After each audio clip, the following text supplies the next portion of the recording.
Кешарық Біріккен Араб Әмірліктерінің Фуджейра қаласында семсерлесу спортынан Париж Олимпиадасының іріктеу турнирі өтті. Осы сында Вьетнам мен Австралия және Гонконг мықтыларын айқын басымдылықпен ұтқан қазақ қызы Әйгерім Сарыбай Париж Олимпиадасына жолдама алды.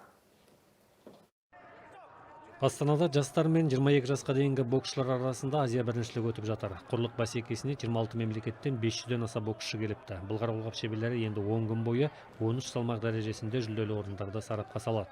Жарыс жерлестеріміз үшін сәтті басталды деуге болады. Бірінші күні шаршы алаңға 5 қазақстандық боксшы шығып, үшеуі қарсыласын нокаутпен жеңді. Атап айтқанда Алексей Хованцев, Санжарәлі Бегалиев және Ахмет Үсен кездесулерін мерзімнен бұрын аяқтады.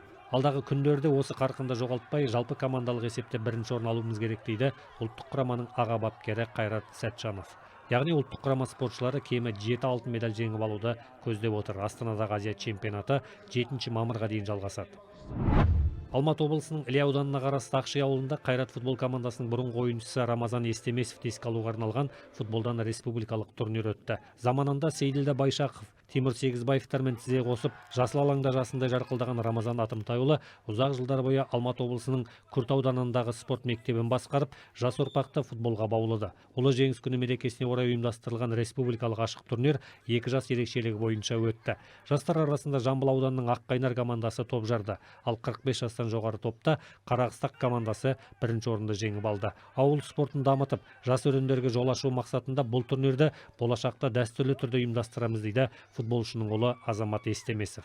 Аудан спорт бөлім бастығы болған, осы ауданда еңбек етіп, еңбегінің берекесін беріп жатыр, сол оқушылар келіп жатыр, ат салысып, қолдап, сол азаматтарға мында бір рахмет. Бұл турнир басталған былтырдан бері, биыл 2-ші жыл, ары қарай жалғасын табады деп сенімдім. Рамазан ағам тағы айта кетейін, Қайрат командасында ойнаған Сейділдә Байшақов, Тимур Сегізбаевпен қатар Жамбыл облысында Далақайнар деген бірінші лига командасында ойнады. Әрине қазақ балаларының ішінен мықты үлкен жақсы спортсмендер шығуы әбден мүмкін. Алматы қаласында алғаш рет волейболды отырып ойнаудан инклюзивті турнир өтті. Турнирге параволейболшылармен қатар журналистер және блогерлер қатысты. Шараның басты мақсаты волейболды отырып ойнау спорт түрімен танысып, Париж Олимпиадасына баратын ұлттық құрамаға қолдау көрсету еді.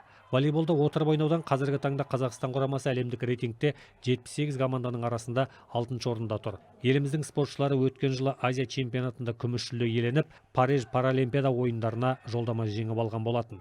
Соңғы рет Паралимпиада ойындарында волейболды отырып ойнаудан ұлттық құрама 1996 жылы қатысқан. 4 жылдықтың басты додасы биыл Францияның төрінде 28 тамыз бен 8 қыркүйек аралығында өтеді.